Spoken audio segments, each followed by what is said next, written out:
6장 1절로 8절 말씀입니다. 창세기 6장 1절로 8절까지 말씀을 봉독해 드리도록 합니다. 사람이 땅 위에 번성하기 시작할 때에 그들에게서 딸들이 나니 하나님의 아들들이 사람의 딸들의 아름다움을 보고 자기들이 좋아하는 모든 여자를 아내로 삼는지라. 여호와께서 이르시되 나의 영이 영원히 사람과 함께하지 아니하리니 이는 그들이 육신이 됨이라. 그러나 그들의 날은 120년이 되리라 하시니라. 당시에 땅에는 네피림이 있었고 그 후에도 하나님의 아들들이 사람의 딸들에게로 들어와 자식을 낳았으니 그들은 용사라 고대의 명성이 있는 사람들이었더라. 여호와께서 사람의 죄악이 세상에 가득함과 그의 마음으로 생각하는 모든 계획이 항상 악할 뿐임을 보시고 땅 위에 사람 지으셨음을 한탄하사 마음에 근심하시고 이르시되 내가 창조한 사람을 내가 지면에서 쓸어버리되 사람으로부터 가축과 기는 것과 공중의 새까지 그리하리니 이는 내가 그것들을 지었음을 한탄함이니라 하시니라. 그러나 노아는 여호와께 은혜를 입었더라. 아멘. 노아 여호와께 은혜를 입다. 오늘 노아와 관련된 두 번째 시간이지요. 오늘 말씀을 전하기에 앞서서 이명준 안습사님을 뵙게 돼서 얼마나 감사한지 몰라요. 얼굴이 반쪽이 되셨어요. 한 달이 넘도록 정말 고생 많으셨죠. 한 일주일에 한 번씩 통화드릴 때마다 아프다고 계속 그러셔서 늘 걱정하고 늘 기대해 왔는데 오늘 이렇게 반가운 모습으로 뵐 수 있어서 너무 기쁘고 감사하게 생각합니다. 아마도 그냥 퇴원하셨지만 여전히 불편하실 것 같아요. 한동안은. 그래서 계속해서 아마 더 이렇게 통원 치료를 아마 하셔야 되지 않을까라는 생각도 들고요. 네. 함께 우리 계속해서 기도해 주셨으면 좋겠습니다. 오늘 우리가 6장 말씀을 나눴습니다마는 사실 이 본문 말씀을 온전히 이해하려면 3장으로 거슬러 올라가야 돼요. 창세기 3장은 여러분이 잘 아시는 것처럼 아담과 하와가 뱀의 꼬임에 넘어간 일이죠. 사실은 뱀의 꼬임이 아닌 사탄의 꼬임에 넘어간 것이지요. 그래서 결국 그들은 선악과를 먹고 맙니다. 사람의 불순종으로 인해서 세상에 죄가 들어오고 말아요. 그 결과로 하나님의 심판을 받고 아담과 하와는 에덴 동산에서 쫓겨나고 말지요. 사실 에덴 동산은 하나님께서 그곳에서 살라고 그들을 그곳에 두었어요. 에덴 동산에서 기경하며 살라고 두었기 때문에 그것은 복된 장소예요. 하나님의 복의 장소가 그 에덴 동산이고 에덴 동산에서 시작됐던 하나님의 복을 점점 많은 세상으로 퍼져나가도록 하는 것, 그것이 하나님의 계획이었어요. 근데 죄가 들어옴으로 말미암아 오히려 아담과 하와가 에덴 동산에서 쫓겨나는 신세가 되고 말았고 하나님의 저주를 받아서 수고해야만, 땀을 흘려야만 먹고 사는 존재로 전락하고 말아요. 창세기 3장은 죄의 시작에 대한 이야기를 보여줍니다. 4장과 5장 이어지는 말씀을 잘 보면 특별히 4장 말씀은 그 죄가 시작이 됐는데 그 죄가 얼마나 빠르게 확산되고 있는지를 보여줍니다. 4장의 앞부분은 가인이 동생 아벨을 죽이는 일을 기록하고 있죠. 죄가 세상에 들어오니까 이 죄가, 이 타락의 결과가 얼마나 끔찍한 결과를 가져오는지를 이 살인사건을 통하여 보여주는 거예요. 죄가 세상에 들어오지 않았다면 가인이 아벨을 죽일 리도 없겠지요. 그러나 죄가 들어오니까 사람이 스스로 자기의 마음을 주관할 수가 없는 거예요. 죄의 미혹에 넘어가고 결국에는 아벨을 죽이게 되는 이런 모습 속에서 죄의 실체가 하나씩 드러나는 거예요. 하나님과는 너무나도 거리가 먼 끔찍하고 너무나도 정말 상상할 수 없는 일들이 벌어지기 시작을 합니다. 4장 후반전은 어떤 내용이냐면 가인의 자손에 대한 이야기입니다. 지난주 아담의 자손의 이야기를 나눈 과정 속에서 잠시 가인의 자손에 대한 이야기를 전했습니다마는 여러분 기억나시죠? 라멕이라는 이 사람은 얼마나 당당한지 가인에게 범할 죄가 7배라고 한다면 자식에게는 그것의 70배가 되는 그런 당당함으로 나는 괜찮다라고 이야기하는 그러한 모습을 보게 됩니다. 하나님 아버지 앞에 자기를 자랑하는, 그 죄가 얼마나 빠르게, 얼마나 폭넓게 퍼져가는지를 우리는 보여줍니다. 여러분, 왜 자연 옛날 보면 이런 큰 물에 잉크방울 하나 뚝 떨어지면 아주 작은 방울이지만 그게 아주 금방 퍼져나가서 모든 물이 감아지는 것, 여러분 아실 거예요. 마치 그런 논리예요. 3장 말씀에는 죄가 세상에 딱 임했는데 그 이후로 점점 기하급수적으로 이 죄가 세상에 퍼져나가는, 너무도 빠르게, 도저히 감당할 수 없을 정도로 빠르게 퍼져가는 그 죄악의 심각성을 보여줍니다. 오늘 6장 말씀에서도 바로 그 이야기를 우리에게 보여줘요. 죄악이 얼마나 빠르게 퍼져가는지, 그 죄악으로 말미암아 모든 인간의 타락들이 얼마나 빠르게 정말 심각할 정도로 퍼져가는지에 대한 이야기를 오늘 6장은 보여줍니다. 그 과정 속에서 우리는 아주 희미한 한 가지 빛을 보게 되는데 그가 바로 노아인 거예요. 세상에서 이 죄악 가운데 가득한 세상 가운데 하나님께서 한 사람 노아를 통하여 또 다른 일을 행하시는 그런 하나님의 은혜의 역사를 바라보는 거예요. 세상은요 완전히 어둠이 가득한 그러한 세상 속에서 오늘 하나님은 노아를 통하여 어떤 일을 행하실 것인가, 우리가 놓치지 말고 주목해야 될 가장 중요한 말씀이라고 할 수 있습니다. 자, 그러면 먼저 오늘 말씀을 통하여 이 세상 가운데 가득했던 죄악의 실체에 대한 이야기를 좀 먼저 나누도록 하겠습니다. 첫 번째 말씀입니다. 오늘 1절로부터 4절까지 말씀 보니까 이런 말씀으로 요약할 수 있는데, 하나님의 아들들이 사람의 딸들을 아내로 삼았다라는 이야기입니다. 오늘 6장 1절은 이런 말음으로 시작을 합니다. 사람이 땅 위에 번성하기 시작할 때에. 사실 번성이라는 말은 하나님께서 아담과 하와에게 주셨던 복의 내용이에요. 창세기 1장 28절, 하나님이 그들에게 복을 주시면서 어떤 약속을 주셨느냐 하면 생육하고 번성하여 땅에 충만하라, 모든 땅에 있는 모든 것들을 다스리라는 그 권세를 주셨단 말이에요. 번성하라라는 것은 하나님의 명령이었어요. 에덴 동산이라는 그 작은 공간에만 머물러 있지 말고 하나님의 은혜와 복을 누리면서 땅끝까지 번성하는 것, 이것이 원래 하나님의 계획이었단 말이에요. 근데 이 번성함의 은혜와 복이 오늘 본문에서는요 복으로 기록되어 있지 않아요. 오늘 말씀에서 이 번성한 것은 오히려 부정적인 내용이에요.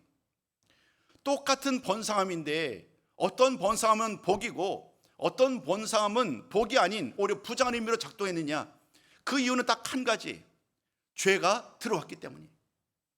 죄가 들어오기 이전에 그 번성함은 철저하게 하나님을 닮은 하나님의 형상으로 지음받은 존재잖아요. 그렇기 때문에 아담과 하와가 번성하게 되면 하나님의 형상을 따라 지음받은 사람들이니 얼마나 아름답겠어요. 복에 복을 더하면서 번성하면 번성할수록 하나님의 은혜와 사랑은 땅끝까지 이르게 될 거예요. 그런데 이제는 그런 은혜에서 멀어지고 말았잖아요. 죄가 세상으로 들어옴으로 말미암아 모든 사람이 이제 죄인이 되는 거예요. 죄인이 번성하면 더 많은 죄인이 드러날 수밖에 없는 거죠. 사람이 번성하면 번성할수록 죄의 실체가 더 많아지고 모든 사람들이 죄 가운데 일어나는 그런 일들이 오늘 본문 말씀 가운데 일어나고 있다라고 1절은 이야기를 합니다. 그 과정 가운데 오늘 2절 말씀은 이런 얘기를 하는 거예요. 하나님의 아들들이 사람의 딸들의 아름다움을 보고 그들과 더불어 모든 여자를 아내로 삼는 일이 일어났다라고 얘기를 합니다. 여러분, 오늘 이 말씀 우리가 많이 들어오셨잖아요. 다양한 기회를 통해서 많은 목사님을 통하여 들어보셨을 거예요. 하나님의 아들, 그리고 오늘 말씀드렸던 것처럼 이 사람의 딸, 이들이 누구이냐에 대해서도 사실은 학자들마다 견해가 달라요. 제가 자세한 얘기를 다 드리면 오히려 더 복잡하실 것 같아서 예를 들면 어떤 분들은 하나님의 아들이 천사다, 이런 다양한 해석들이 있어 왔어요.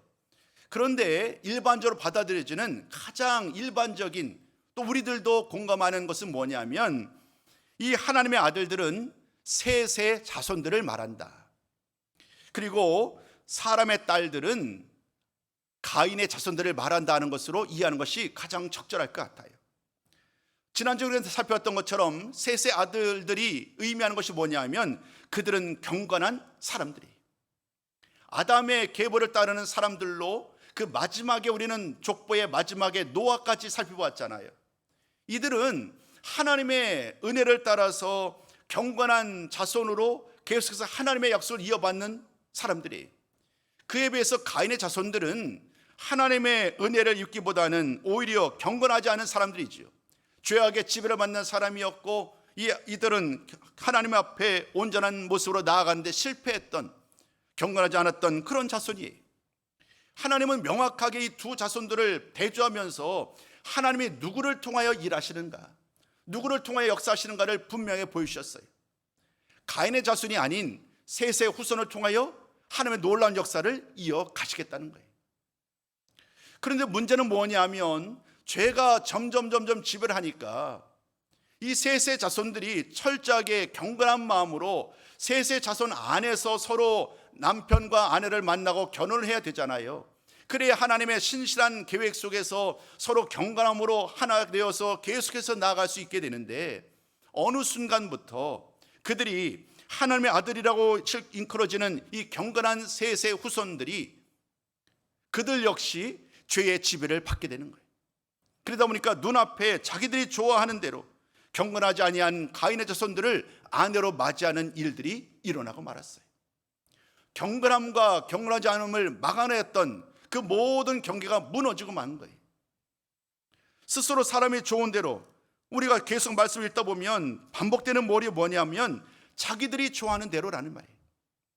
하나님 말씀에 합한 대로, 하나님 명령대로 살아야 될 셋의 후손들이 자기 좋은 대로 행동하기 시작했다는 것은 이제는 하나님과의 신실한 관계에서 멀어지고 자기 마음대로 죄악의 지배를 따라 살기 시작했다는 의미지요. 그런 모든 구분이 이제는 완전히 의미 없어지고 마는 거예요. 스스로 자기 좋은 대로 살아가는 이런 모든 모습 속에서 이제는 하나님께서 예비해 놓으셨던 그 모든 계획들이 완전히 무너지고 마는 그런 심각한 결과에 이르고 맙니다. 이제 그런 결과에 이르게 되었을 때에 하나님이 마지막 결론의 말씀은 결국 그들까지도, 셋의 후손까지도 심판을 내릴 수밖에 없다라는 선언에 이르게 됩니다. 우리 한번 그 말씀 중에 한 구절 좀 읽어보셨으면 좋겠어요. 우리 한번 3절 말씀을 우리 한번 같이 읽어보셨으면 좋겠습니다. 이제는 셋의 자손과 가인의 자손 모든 사람들을 다 포함한 이야기예요. 우리 3절 말씀을 함께 읽습니다. 시작. 여호와께서 이르시되 나의 영이 영원히 사람과 함께 하지 아니하리니.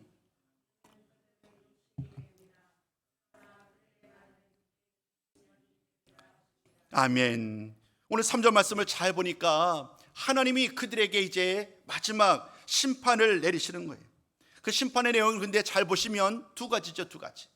하나는 뭐냐면 하나님의 영이 이제는 그들과 함께하지 않을 거라는 거예요. 여러분, 이것은 무서운 말씀이세요.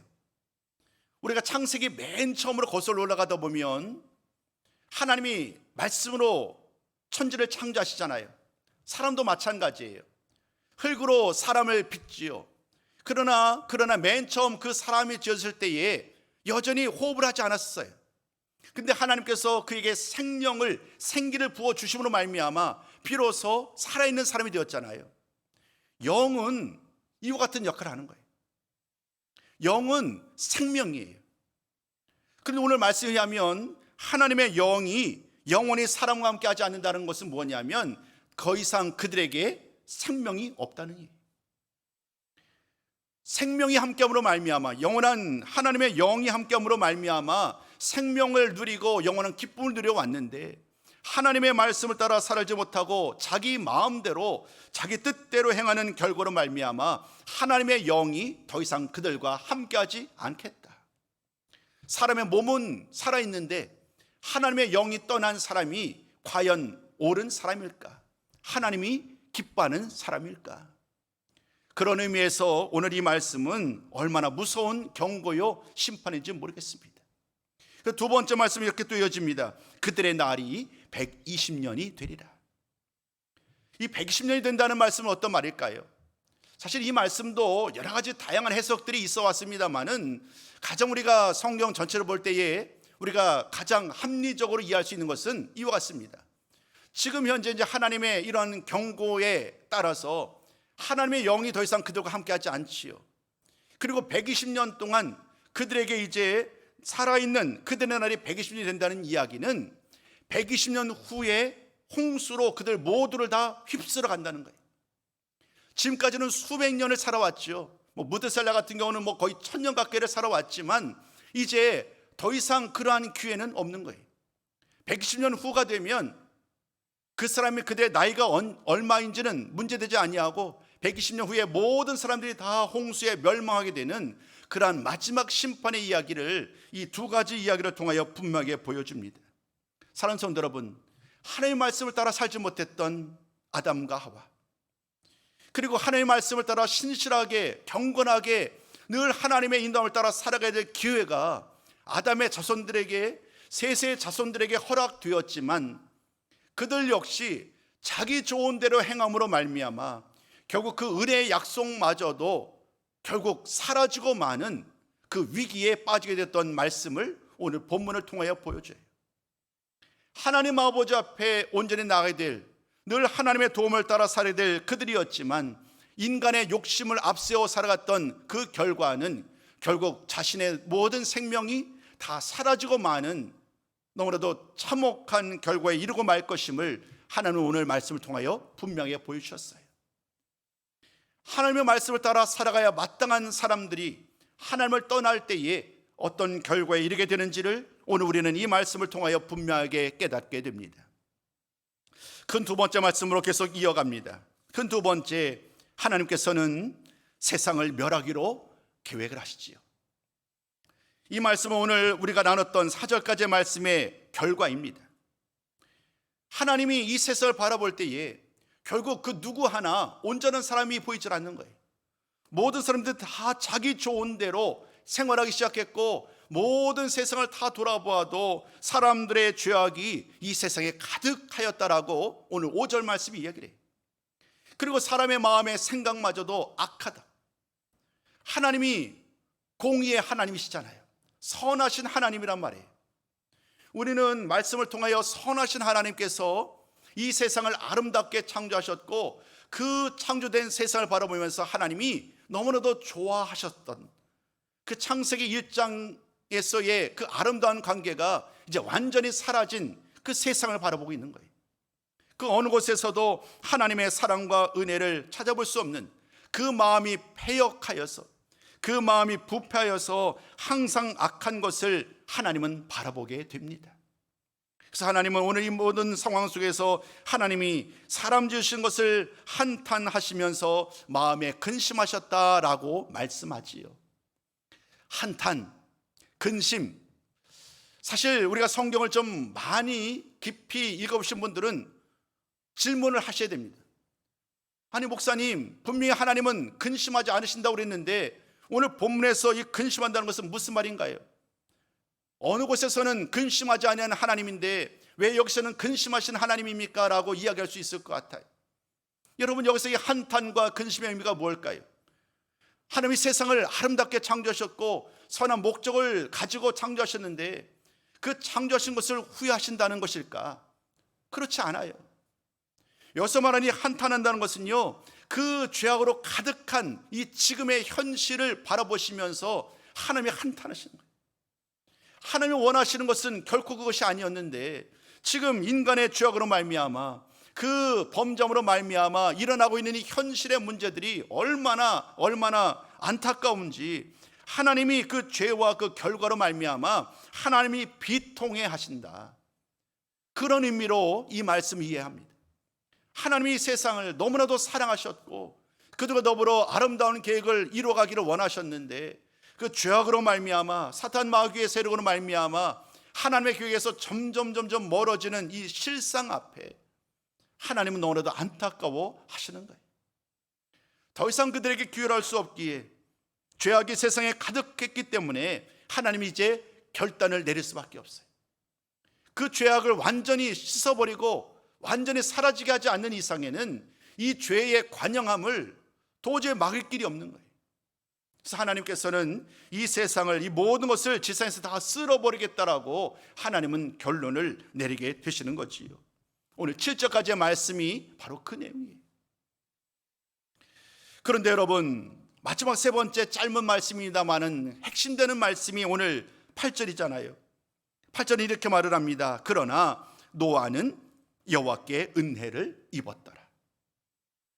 모든 세상이 하나님에서 멀어진 채 자기 좋을 대로 행동하던 이런 상으로 말미암아 슬픔과 비통함 가운데 있을 때에 하나님이 노아를 바라보시는 거예요.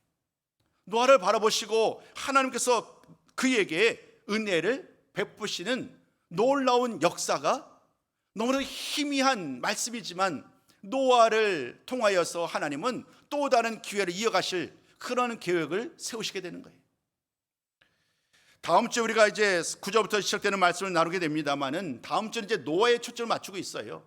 노아가 얼마나 의로운 사람인지, 노아가 얼마나 하나님과 동행하는 사람이고 완전한 사람인지에 대해서 초점을 맞춥니다만은 오늘 이 8절의 의미는요, 우리가 하나님께 초점을 맞춰야 돼요. 조건적으로 노아가 하나님 앞에 의롭고 하나님 앞에 늘 동행했기 때문에 하나님이 그에게 그를 은혜를 베푸신 것이 아니라는 얘기예요.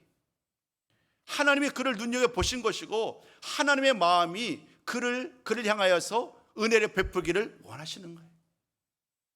여러분, 이것은 매우 중요합니다. 만약에 우리 인간의 어떤 조건, 인간의 열심, 인간의 어떤 그런 행동을 가지고 그 결과로 말미암아 하나님이 어떤 결정을 내리신다라고 얘기한다면 이것은 매우 위험한 얘기가 될 수 있어요. 언제나 우리는 하나님의 역사심이 첫 번째지요. 우리가 알지 못하지만 하나님이 우리를 택하셨고 우리를 부르셨어요. 성경 말씀, 에베소서 말씀에 의하면 우리가 이 세상에 창조되기 이전부터도 우리를 향하신 하나님의 선하신 계획이 있었음을 이야기를 합니다. 우리는 이해할 수 없어요. 우리는 알지 못해요. 그런데 하나님은 언제나 하나님의 놀라운 섭리 가운데, 하나님의 계획 가운데 사람을 택하시고 이끌어 주셨지요. 오늘 노아 역시 마찬가지예요. 그가 하나님 앞에 무엇을 보였기 때문이 아니라 하나님이 그를 통하여 이제 또 다른 역사를 이어가시겠다라고 하나님이 계획을 세우셨고, 그 과정 속에서 오늘 우리는 이 노아라는 인물에게 하나님께서 은혜를 베푸시는 그 광경을 만나고 있는 거예요. 언제나 저는 말씀을 전하면서 늘 같은 순서를 따라 말씀을 전하는 것 같아요. 먼저는 본문의 내용 그대로 여러분과 말씀을 나눕니다. 본문의 의미가 무엇인지, 본문의 내용을 그대로 여러분과 함께 나누고, 또 동시에 이제 마지막에는 그 말씀을 통하여 오늘 우리에게 시사하는 바가 뭔지, 오늘 내가 붙잡아야 될 것이 무엇인지를 돌아보곤 하는데, 오늘도 이제 그 이야기로 함께 좀 나누고자 합니다. 오늘 저와 여러분들이 이 오늘 6장 1절 이하 8절까지 말씀을 통하여 나눴던 말씀을 통하여서 우리가 기억하고 늘 우리가 붙잡아야 될 말씀들, 그게 무엇인가?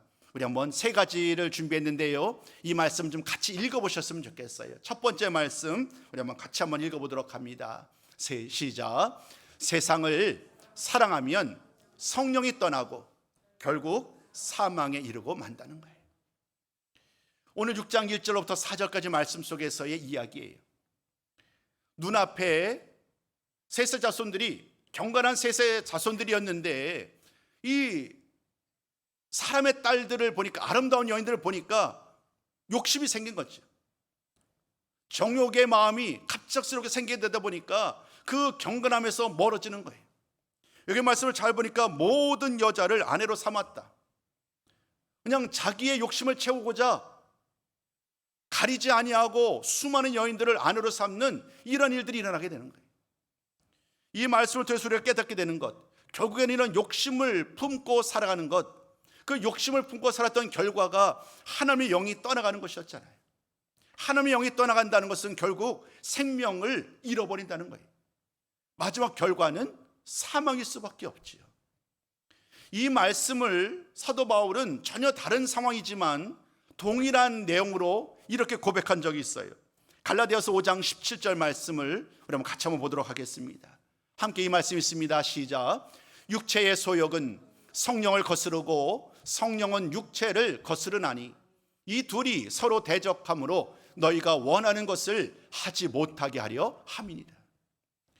결국 육체의 소욕, 육체의 욕심을 따라 사는 사람, 세상 정욕, 육체의 소욕, 또 다른 것을 하나님이 아닌 세상의 것을 소망하고 세상의 것을 사랑하며 살아가는 사람들은 성령과 함께할 수 없는 거예요. 결국 성령이 떠나갈 수밖에 없는 거예요. 성령을 거스르는 사람은 결코 용서받을 수 없잖아요. 그 결국은 대적하고 사망에 이를 수밖에 없다는 사실들을 오늘 우리는 이 창세기 말씀뿐만 아니라 사도 바울의 말을 통해서도 깨닫게 됩니다. 하나님을 사랑하지 아니하고 세상을 사랑하는 사람들의 결과는 결국 죽음뿐임을 오늘 본문 우리에게 깨닫게 합니다. 두 번째 말씀도 우리 같이 한번 읽어볼까요? 함께 두 번째 말씀을 함께 봅니다. 시작. 하나님의 자비하심을 발견하게 됩니다. 여러분, 세상을 향한 하나님의 심판의 메시지가 가득한 말씀인데 어디에서 하나님의 자비를 우리가 발견할 수 있을까요? 하나님의 자비하심은 다른 데 있지 않아요. 우리가 이미 오늘 보셨던 것처럼